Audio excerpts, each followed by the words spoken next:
Está. Chanta Muñoz. Presente, doctora. Muy bien, buenas tardes. Carranza Mendoza. Presente, doctora. Buenas tardes. Buenas tardes. Centeno Ricra.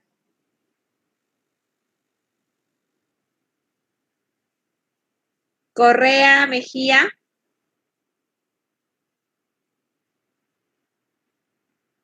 Guzmán Guzmán. Gómez Miranda. Presente, doctora Gómez. Buenas tardes. Curro Berrospi. Presente, doctora. Buenas tardes. Buenas tardes. Egas Cabrera. Presente, doctora. Buenas tardes. Buenas tardes. González Paz. Córdoba Quispe. Presente, doctora. Buenas tardes. Buenas tardes. Espinosa Cisneros. Godoy Santos. Sí, doctora, presente, Espinosa. Espinosa. Godoy. Sí, doctora. Presente, Godoy. Buenas tardes, doctora. Muy bien, buenas tardes. Casimiro Cocha. Presente, doctora. Buenas tardes. Buenas tardes. Marcia.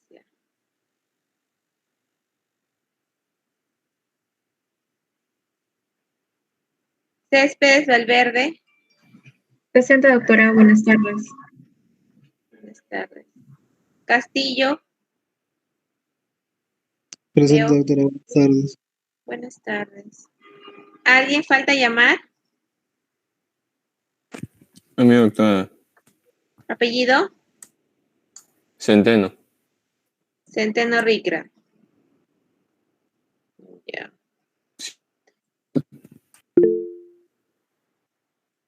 Muy bien, vamos a empezar la clase, ¿sí? Es que están llegando recién, vamos a pasar lista ya después, al final de la clase.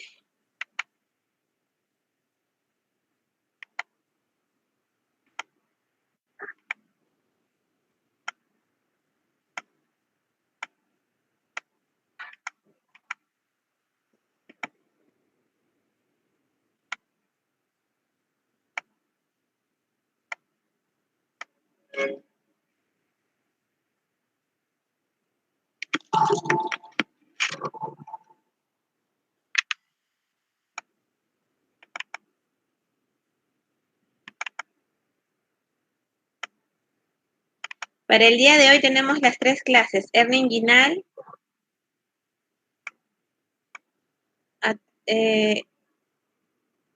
estenosis hipertrófica de píloro.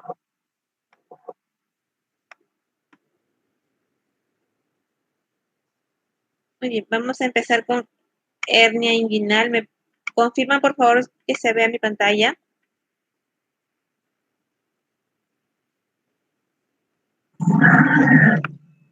¿Ahora sí? ¿Se ve mi pantalla? Muy bien, entonces la hernia inguinal, recordar que tenemos la patología de la hernia inguinal que puede ser directa o indirecta. La diferencia va a ser que en los pacientes pediátricos la hernia va a ser indirecta porque va a haber una comunicación por una persistencia del conducto ónfalo-mesentérico. Perdón, persistencia del conducto peritoneo vaginal. Entonces, al momento que uno diagnostica esta hernia, van a tener al familiar que acude a su consulta, indicándoles que el niño cada vez que puja, llora, notan un bulto, una masa a nivel de la región inguinal, que inclusive puede llegar hasta la región escrotal. Esto es frecuente en niños, hay factores de riesgos asociados, y esta masa o protuberancia que se evalúa, que notan los familiares, se reduce de manera rápida. Va a darse el caso en algunos pacientes en el cual la comunicación sea mayor, el anillo sea mayor, en el cual el intestino puede estar dentro de esta hernia y es atascado, encarcerado, va a tener una clínica más llamativa, con dolor, vómitos y distensión abdominal. Muy bien, entonces la hernia inguinal indirecta es la protrusión o salida de estructuras abdominales a labios mayores. Las estructuras abdominales suelen ser el intestino, no sé qué tiene esto, pero en las niñas también pueden ser genitales internos como trompas, ovarios Entonces, tenemos que las gónadas se van a desarrollar a partir del mesonefros como estructuras retroperitoneales durante la 5ª semana de gestación. Hola. ¿Sí?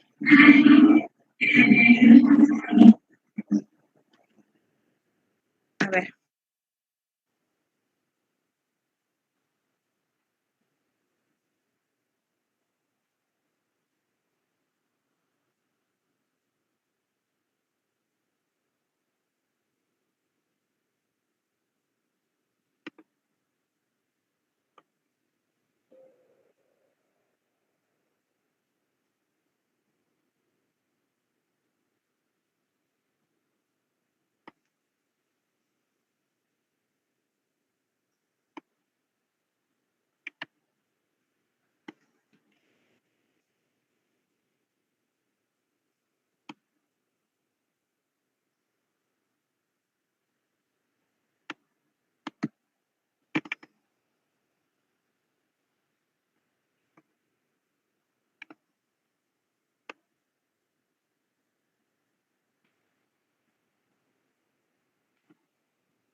¿Pueden verlo?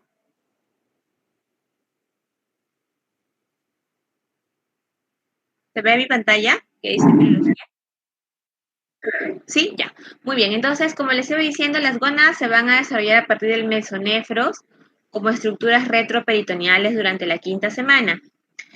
Con la degeneración del mesonefros, a la 12ª semana se va a formar el gubernáculo testis.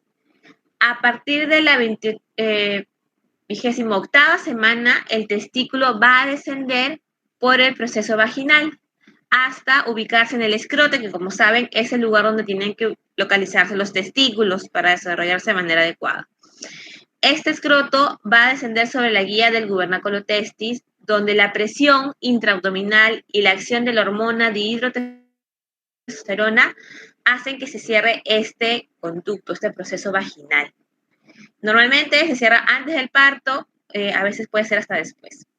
La persistencia de este conducto origina una hernia indirecta o también puede producir un hidrocele.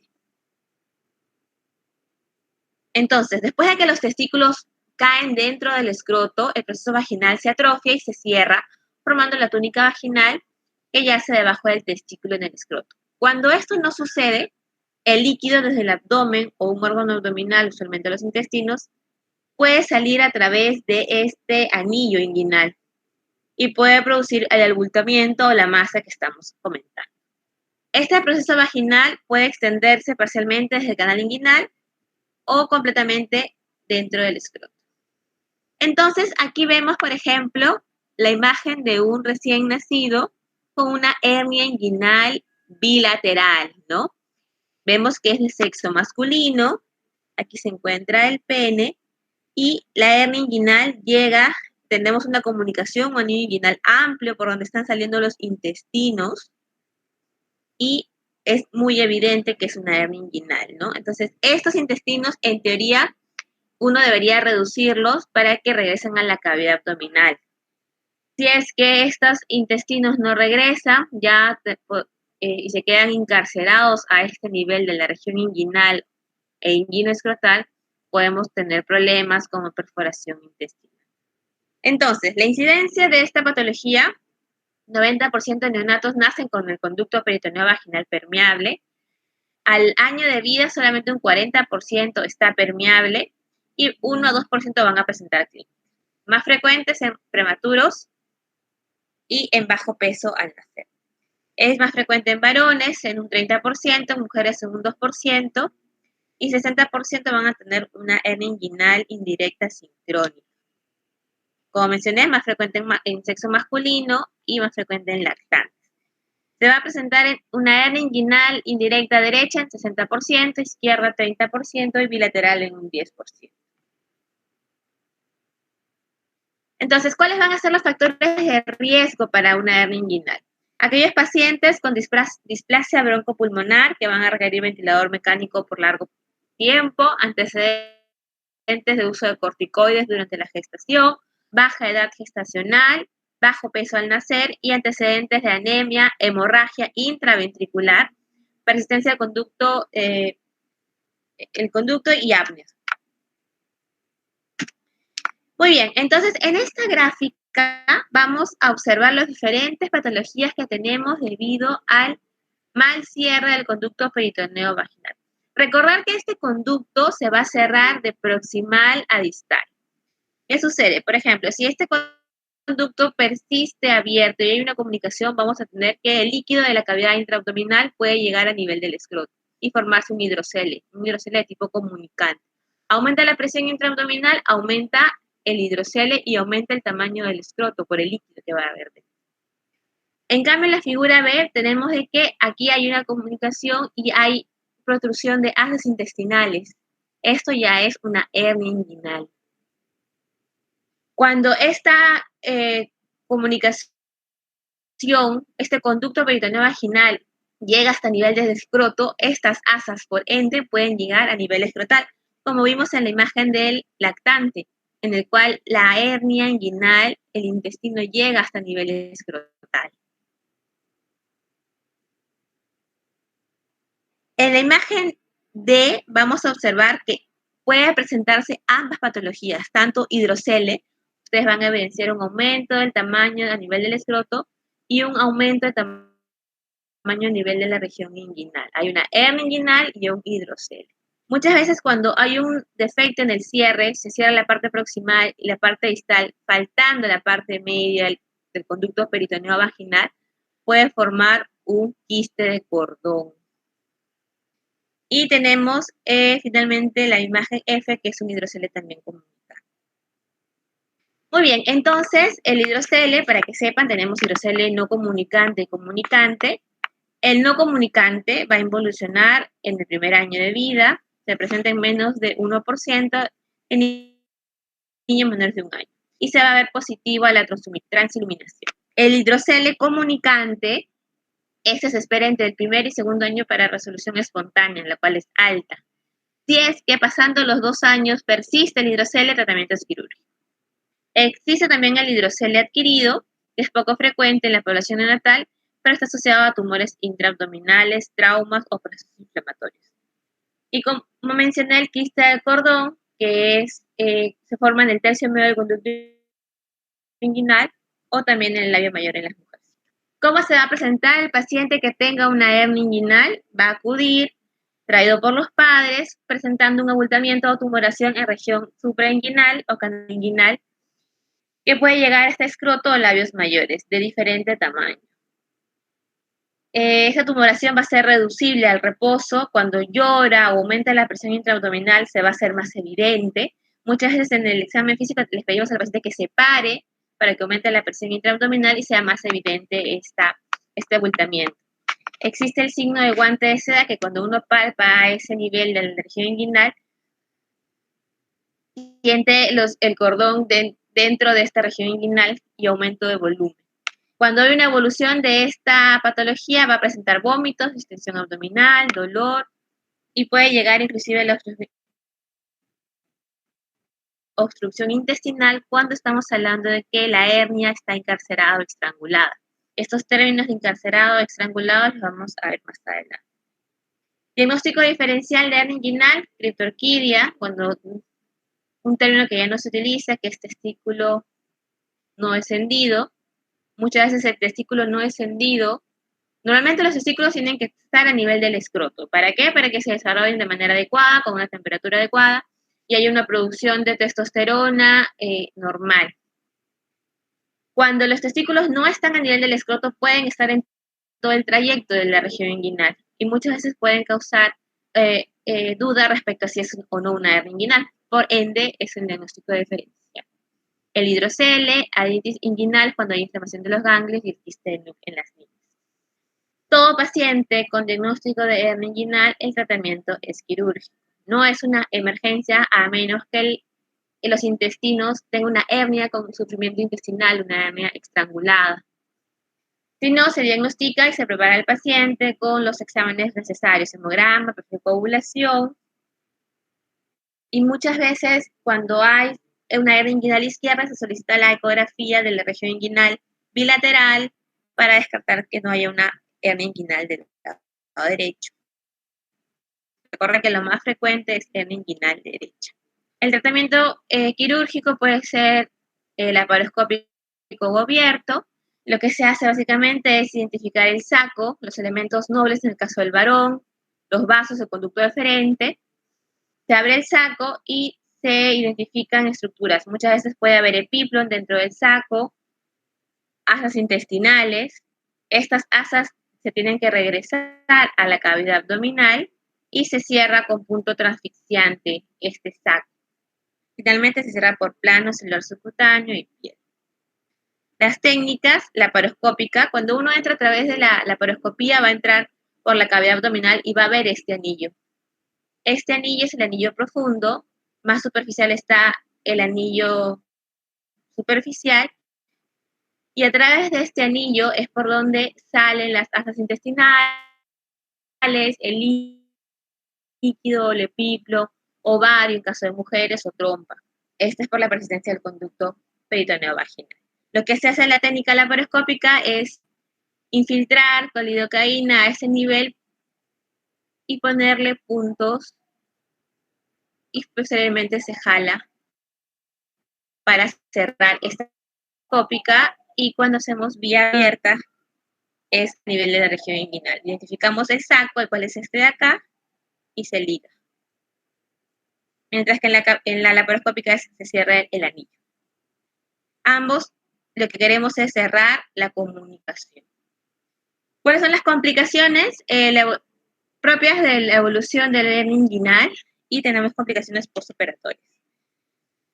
Hay varios términos de hernias. La hernia deslizada es cuando el contenido forma parte de la pared del saco, que puede ser en la trompa, en el caso de las mujeres. Y tenemos la hernia atascada. Esta hernia atascada sí va a ser una urgencia. Puede causar obstrucción intestinal en lactantes, 80% ocurre en el primer año, tiene un antecedente de hernia inguinal o puede presentarse de manera brusca, una tumoración dura, tensa, dolorosa, asociada a vómitos y que no se puede reducir. El tratamiento va a ser la reducción manual, ¿sí?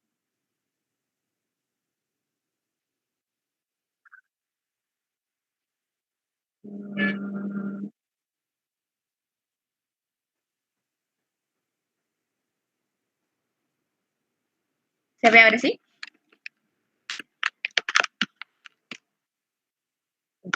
Entonces, como les hablaba de la hernia atascada, esto sí va a ser una urgencia. El paciente va a acudir con un antecedente de haber tenido ya hernia inguinal, la cual no ha sido manejada, operada, pero esta tumoración en la región inguinal va a ser dura, tensa, dolorosa, con vómitos y que no se va a poder reducir. Siempre se intenta la reducción manual. Si es que esto falla, el tratamiento es quirúrgico. Normalmente la reducción manual tiene un éxito de hasta 85%, pero entre menos tiempo haya transcurrido. Si es que se puede reducir estas asas intestinales a través del canal inguinal, se espera hasta 48 horas para hacer la cirugía correctiva, ¿no? Si bien reduces las asas intestinales, igual se tiene que ingresar para ligar y para cerrar la comunicación del conducto peritoneo vaginal. Se espera hasta 48 horas para que baje el edema. Si es que no se reduce, si es que se persiste la masa dolorosa, porque están las asas intestinales a través de la hernia con vómitos, se tiene que hacer una cirugía de emergencia, ¿ya? Si es que estas asas han tenido mucho tiempo, más de 6 horas, 8 horas, a nivel de la región inguinal, se debe hacer la cirugía sin reducir las asas. ¿Por qué?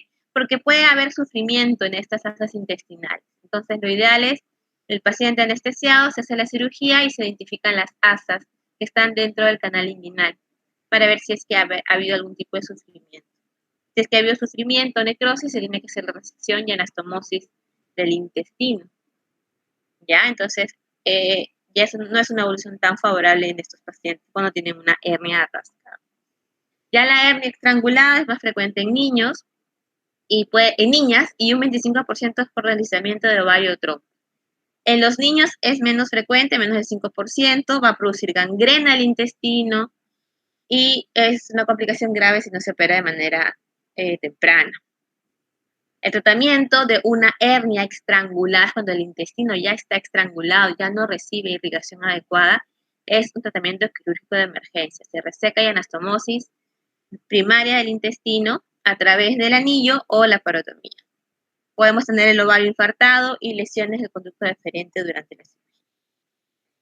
Complicaciones después de haber operado al paciente, tenemos la recurrencia, que es más frecuente en neonatos, con bajo peso, con antecedente de atascamiento, fibrosis quística, luxación congénita de cadera, podemos tener infección de la herida operatoria y hematoma escrotal.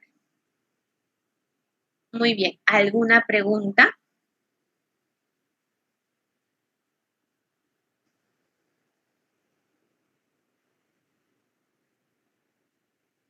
Doctora, una consulta.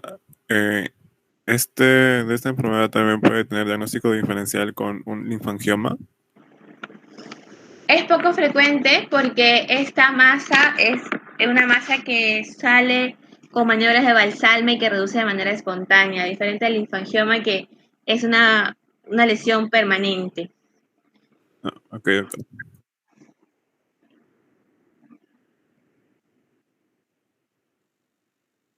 Muy bien, gracias por la pregunta. ¿Alguien más quisiera hacer alguna otra pregunta?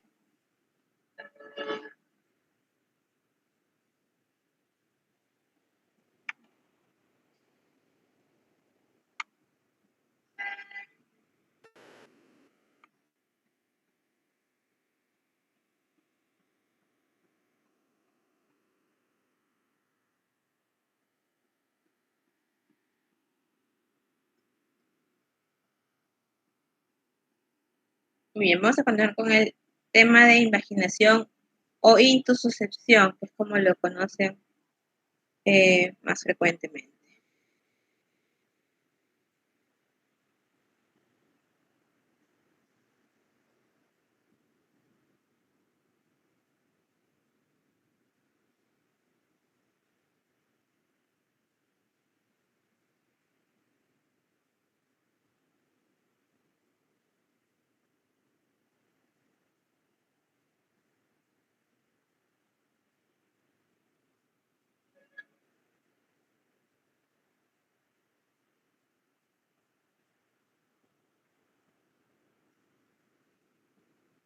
¿Me van a confirmar, por favor, que se vea la imagen?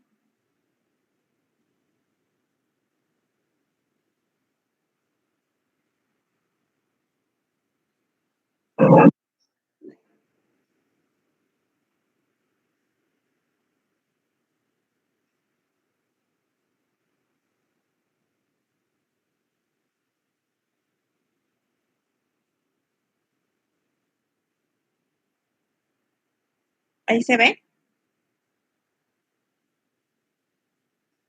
¿Sí? Muy bien, entonces recordar que tenemos el intestino delgado y el colon con una peristalsis normal y una motilidad adecuada. ¿Qué sucede con la invaginación o intususcepción? Es cuando este intestino proximal se va a introducir o intususceptar dentro del intestino distal. Esta porción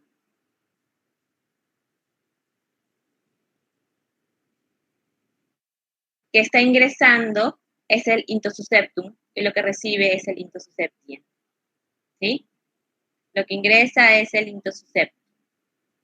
Entonces tenemos el intususceptum, que es lo que ingresa, y el intususceptum, que es lo que recibe, ¿no? Entonces este es el intususceptum y este es el intususceptum. ¿Ya? Esta intususcepción es frecuente del hilio terminal al colon. Es frecuente del hilio terminal al colon. También puede haber ilioiliar. Cuando hay una ilioiliar hay mayor sufrimiento y se puede complicar de manera más rápida porque hay mayor compromiso de los vasos que irrigan el intestino delgado. Puede haber inclusive estrangulación de los vasos. Entonces, la intussuscepción es una patología que se presenta en el intestino, tiene una incidencia de 2 a 4 por 1000 nacidos vivos, frecuente entre los 5 y 8 meses. ¿No se ve?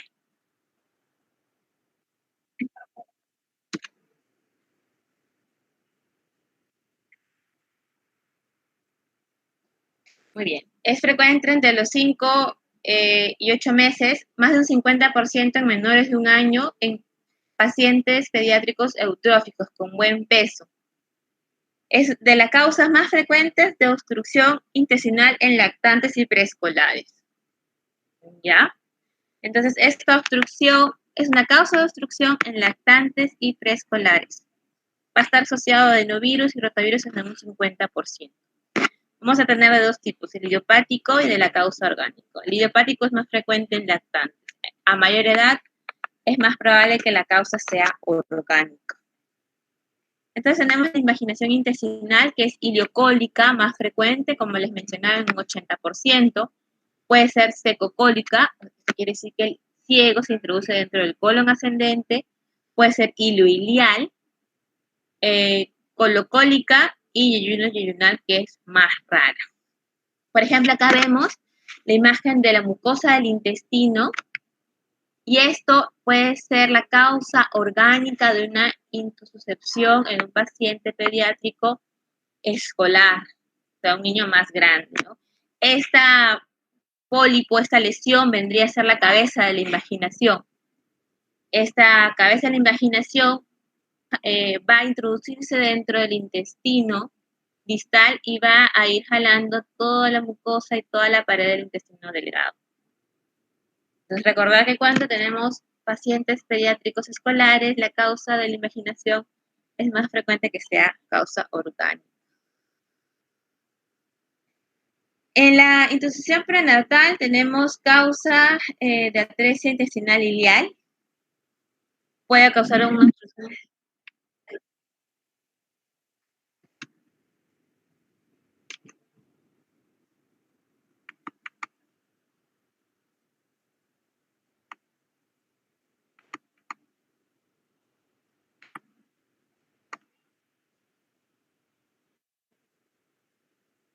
¿Ahí se ve?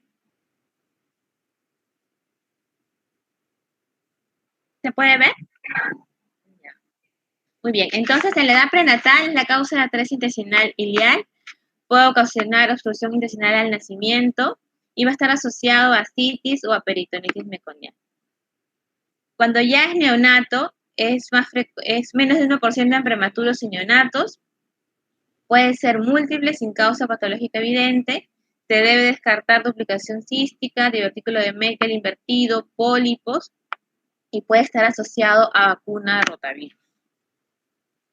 En prematuros y neonatos va a tener una clínica similar a la enterocolitis necrotizante. Va a tener el paciente con vómitos, con bilis, dilatación intestinal y no hay neumatosis. Acá el problema no es que haya una alteración a nivel de la motilidad o del intestino, sino es que es la invaginación propiamente. En el infante mayor va a presentarse vómitos, letargia, palidez, cólicos, que es lo más frecuente, y puede llegar inclusive a shock séptico si es que la enfermedad evoluciona.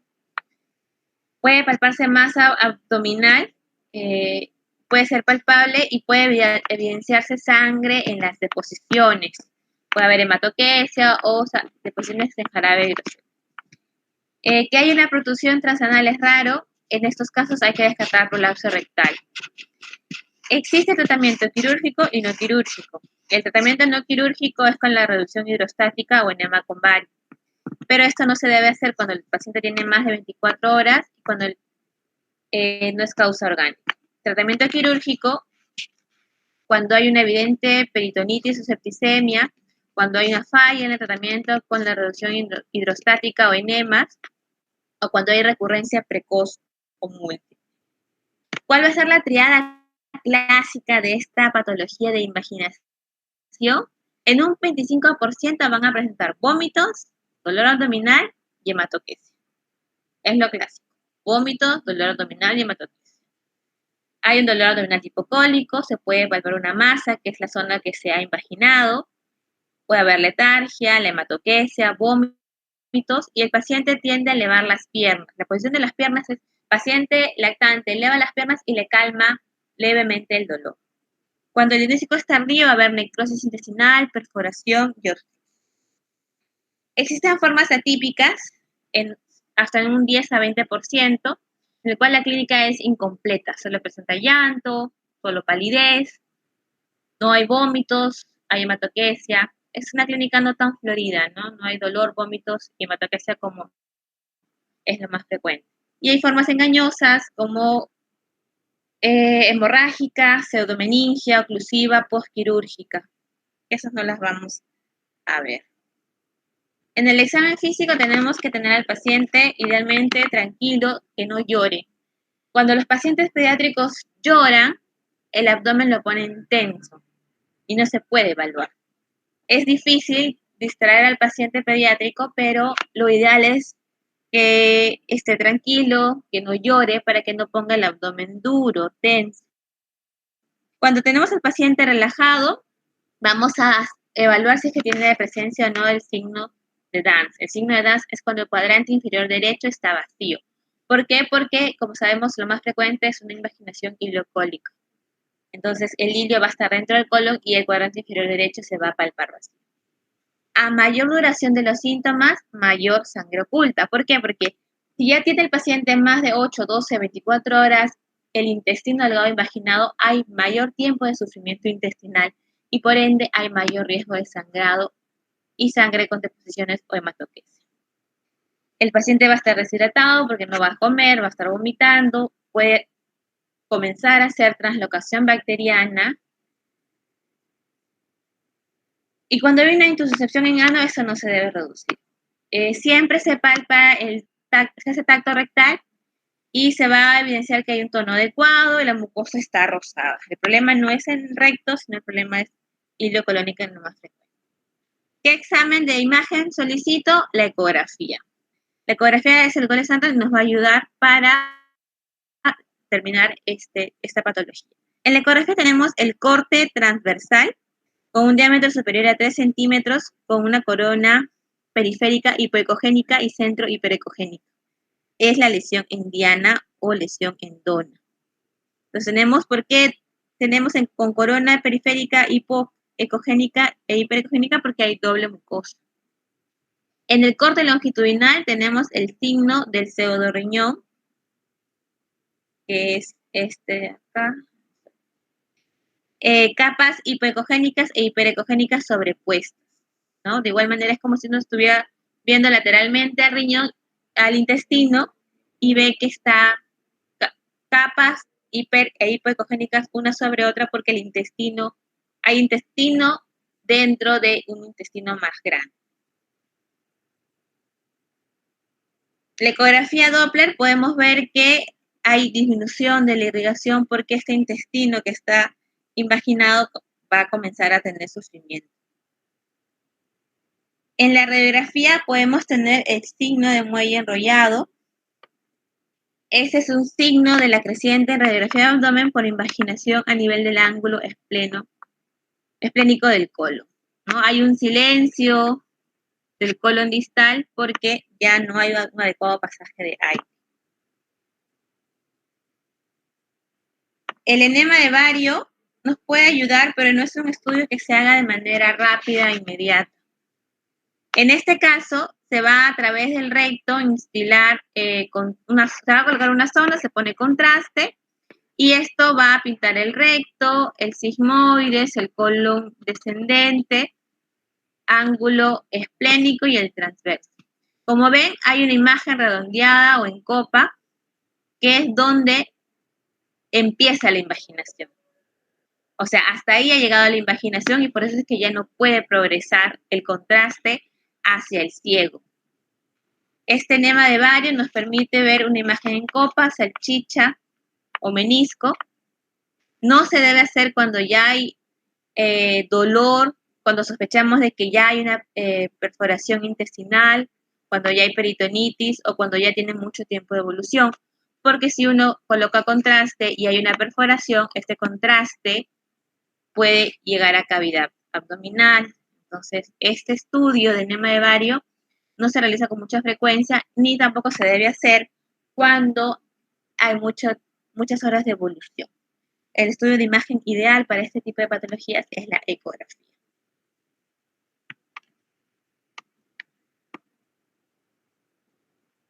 Tenemos la insuficiencia recurrente, que puede ir hasta un 20% entre el primer y sexto mes de la cirugía. El paciente se opera, se realiza la desinvaginación y existe hasta un 20% de volver a tener invaginación.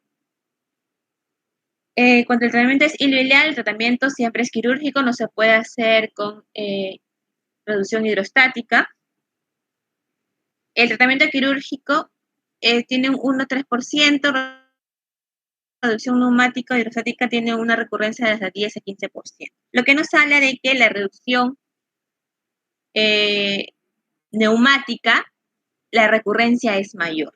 ¿Qué sucede? Que cuando nosotros hacemos la reducción, el tratamiento quirúrgico, esto va a crear cierta fibrosis y va a disminuir la posibilidad de la invaginación. Es por eso que cuando hay un tratamiento quirúrgico con la parotomía o la paroscopía, la recurrencia es nada más de un 3%, a diferencia de la reducción neumática o hidrostática que puede llegar hasta un 15%. Cuando es un tratamiento no quirúrgico, es un paciente en el cual tiene menos de 24 horas de evolución, no está en mal estado, se coloca una sonda por el recto y se instila bario y se ve a través de la fluoroscopía. La fluoroscopía es como rayos X, se va a ir pintando el colon y uno ejerce una presión de hasta 80 milímetros de mercurio en lactantes pequeños o hasta 120 en niños más grandes. ¿Cuál es el riesgo de esto? Es de que se perfore el intestino, que falle la reducción, que haya una perforación, y si se perfora el intestino va a haber un neumoperitoneo. ¿Cuáles son las causas de fracaso de ese tratamiento no quirúrgico? Cuando hay una lesión orgánica o cuando ya hay un intestino necrosado, o sea, tiene muchas horas de evolución. Esa es la fluoroscopía, ¿no? Entonces uno coloca la sonda por el recto y va instilando el contraste y ejerciendo cierta presión para que el intestino con el líquido o el aire sea empujado hacia proximal y se desinvagine desde dentro de la mucosa. El tratamiento quirúrgico, más de un episodio de recurrencia, el tratamiento quirúrgico debe ser operado. Niños mayores de 2 años, en el cual el primer episodio se ha reducido con enema, debe ser operado. Un niño con sospecha de una cabeza de una causa anatómica, como sabemos, la reducción hidrostática no va a funcionar. Y si tienen más de 24 horas de evolución este paciente, causa con distensión abdominal, dolor hematoquesia, debe ser operado. La técnica puede ser abierta o laparoscópica, lo que al final lo importante es la desinvaginación. En este caso estamos viendo una técnica laparoscópica, ¿no? Lo que hacemos es llegar a cavidad, identificar el asa que está con la invaginación y hacer una tracción suave de esta asa que está invaginada para desinvaginarla totalmente. Como ven, está todas con rasgos de sangrado, ¿no? Porque ha habido cierto sufrimiento. Complicaciones postoperatorias, sangrado, infección de la herida y la recurrencia. Como sabemos, puede ser hasta un 20% cuando es una reducción neumática y un 10% cuando es una reducción con tratamiento quirúrgico. Muy bien. ¿Alguna pregunta?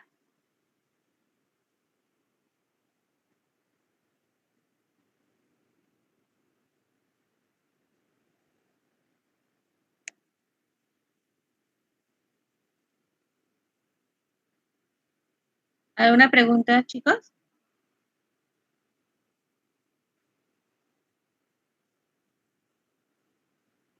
Hola. ¿Todo claro? Muy Sí, bien. doctora. Vamos, en 2 minutos empezamos la última teoría, ¿ya? Que es la sinosis hipertrófica de píldora. 2 minutos, tomen agua, vayan al baño y empezamos en 2 minutos. Son pocas diapositivas. Está bien, doctora.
Muy bien, ¿estamos, chicas?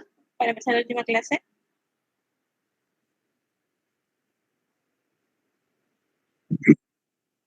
Muy bien, empezamos entonces. El último tema es estenosis hipertrófica de píloro, ¿sí?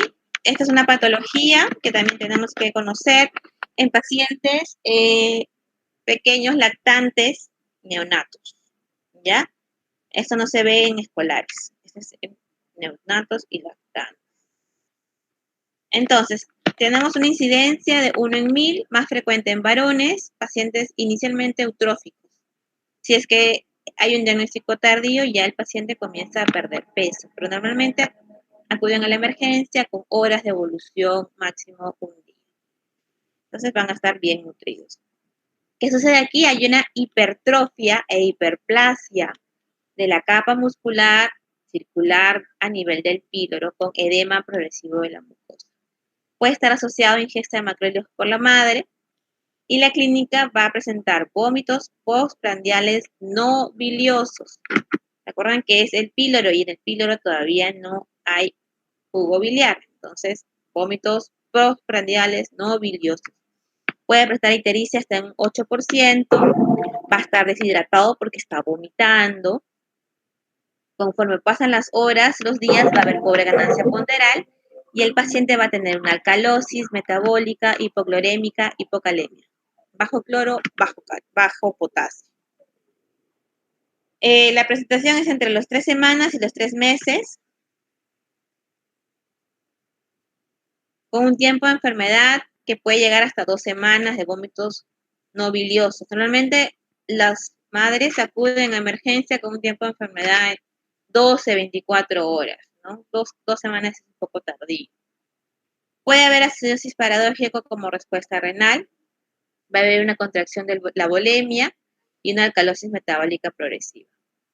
Alteración de la absorción de sodio y excreción de hidratos de hidrógeno por la hipocalemia y una aciduria paradójica. ¿Qué sucede? Tenemos el estómago, ponemos las partes del estómago, al fondo, cuerpo y antro, y terminando el estómago tenemos el antro. El problema va a ser a nivel de este píloro. Va a haber una hipertrofia, hiperplasia de la musculatura del píloro. Al haber un engrosamiento, la luz del píloro va a disminuir. Entonces el paciente toma la leche y comienza a vomitar. No va a haber distensión abdominal porque no hay pasaje de aire distal. No va a estar duro o tenso el abdomen porque el problema es alto, es a nivel del píloro.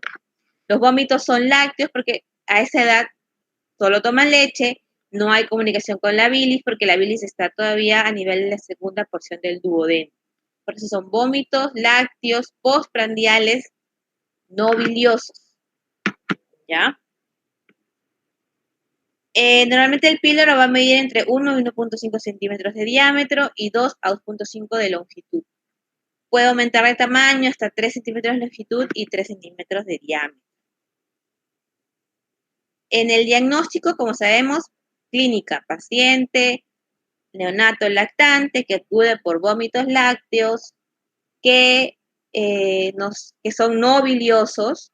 El paciente lacta con avidez y vomita. Lacta y vomita. ¿Qué vamos a hacer en el examen físico? Vamos a palpar la oliva pilórica en el cuadrante superior derecho hasta en un 50-90%. Esto se va a palpar luego, es una oliva pilórica casi de 2 centímetros después de que el paciente ha vomitado y podemos observar hasta una onda peristal. El diagnóstico de imagen ideal, la ecografía. ¿Qué va a medir la ecografía?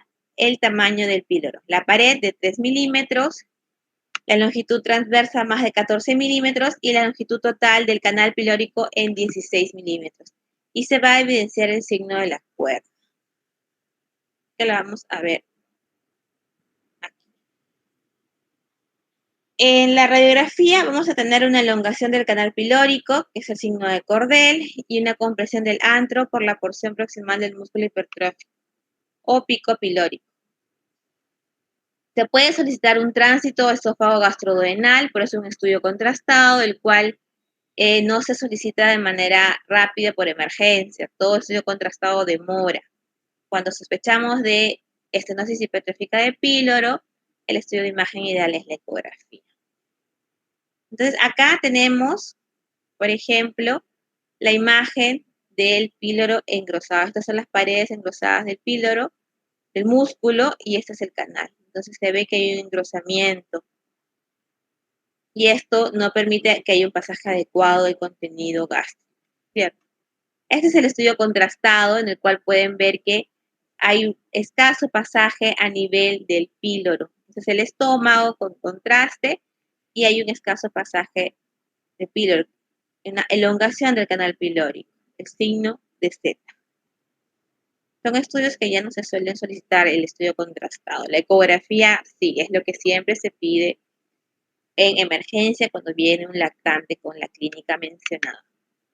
Diagnóstico diferencial, el diagnóstico médico puede ser una enfermedad por reflujo gastroesofágico, puede ser acalasia, puede haber un espasmo pilórico o anomalías vasculares. Diagnóstico diferencial quirúrgico, la hernia del hiato. ¿Qué me ayuda para diferenciarlos? La ecografía, ¿cierto? Si tengo una ecografía con un aumento del volumen, del diámetro, de la longitud del canal y de la musculatura del píloro, confirmo mi diagnóstico de estenosis hipertrófica de píloro. El tratamiento inicial tenemos que estabilizar al paciente. Recordar que el paciente viene vomitando, deshidratado, alcalosis metabólica, hipoclorémica, hipocalémica, entonces tengo que hidratarlo, ponerle su vía, reponerle electrolitos. Y hay manejo médico para este píloro. Sin embargo, es un manejo que toma mayor tiempo.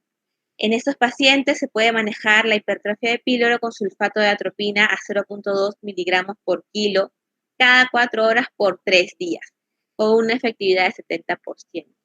Mientras que una vez estabilizado el paciente y se realiza el tratamiento quirúrgico, el paciente luego de la cirugía reinicia la vía oral a las 6 horas y antes de las 24 horas el paciente ya ha llegado a su 100% de vía oral y puede irse de alta.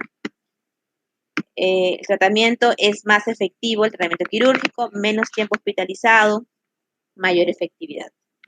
Por lo que se sugiere el manejo quirúrgico.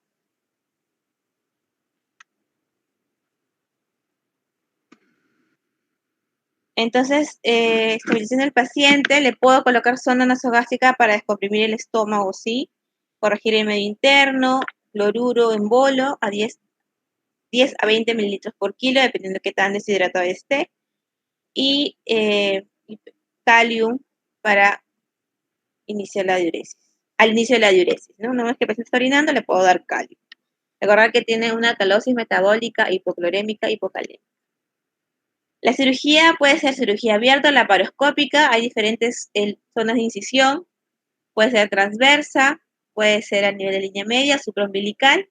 Lo importante es llegar a nivel del píloro. Uno llega a cavidad, va a llegar a estómago y va a identificar la oliva pilórica.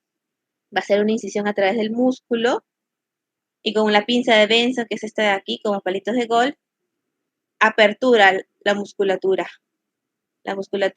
del píloro para que protruya la mucosa. En esta cirugía uno tiene que tener cuidados de no lesionar la mucosa. Si uno lesiona la mucosa, cierra todo este tejido, cierra el músculo y hace la incisión en otra zona, porque hay riesgo de que si uno lesiona la mucosa, luego vamos a tener una peritonitis al iniciar la vía oral.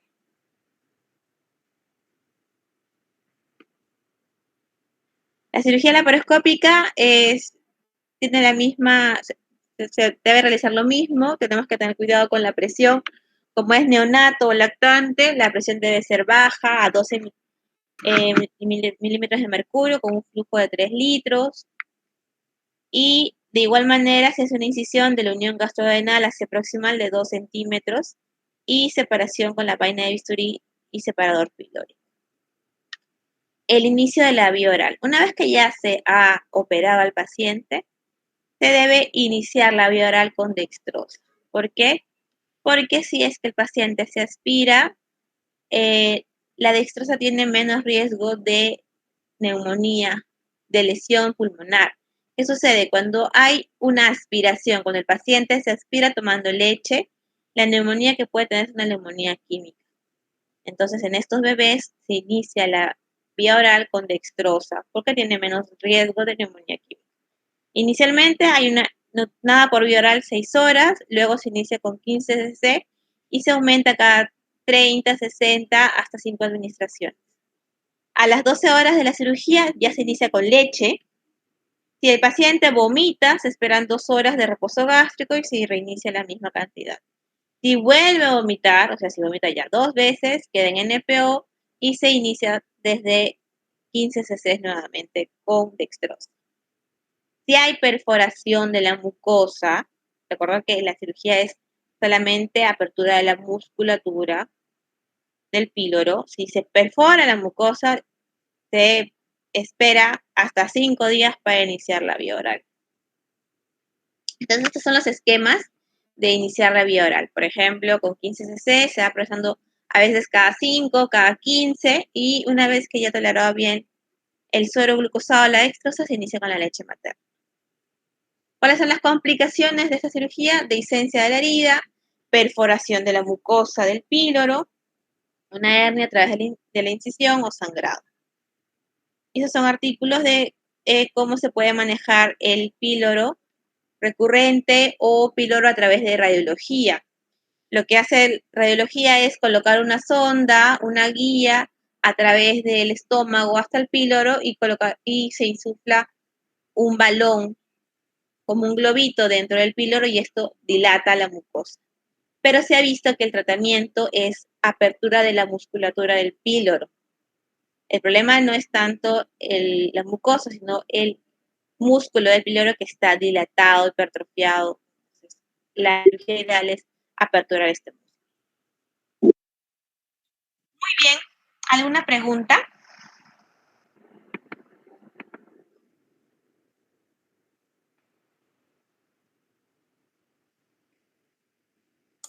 Sí, doctora, la ecografía podría considerarse entonces el gold estándar.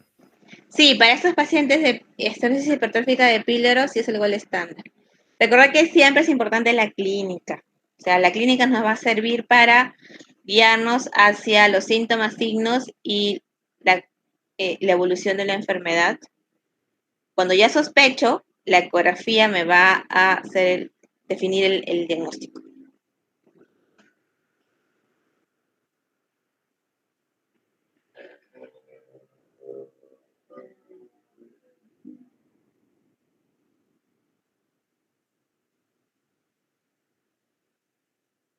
¿Alguna otra pregunta?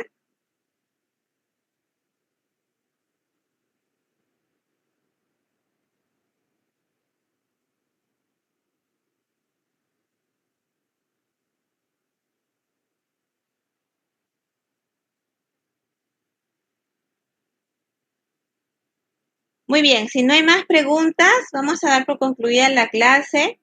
Los que no tienen asistencia, han llegado tarde, me avisan por favor para tomarles la asistencia. Doctora, buenas tardes, llegué un poco tarde. A ver, ¿cuál es tu Guzmán. Guzmán? Por favor, chicos, estudien para el examen de mañana, ¿ya? Tienen toda la tarde. Doctora, yo también llegué tarde. Me llamo Daniel Correa. Un momentito, un momentito.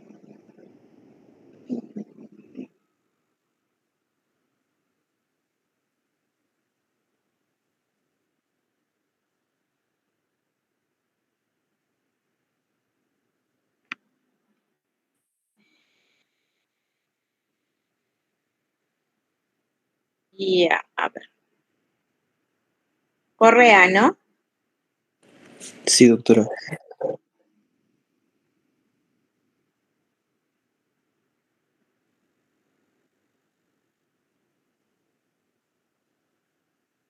Muy bien, ¿quién más? Doctora, buenas tardes. Yo también, Xiomara González. González.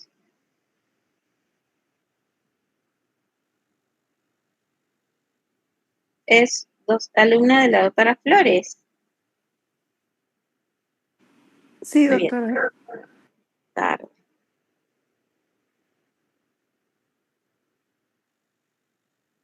Córdoba Quispe llegó. Doctora, sí, sí dije presente en la primera lista. Presente.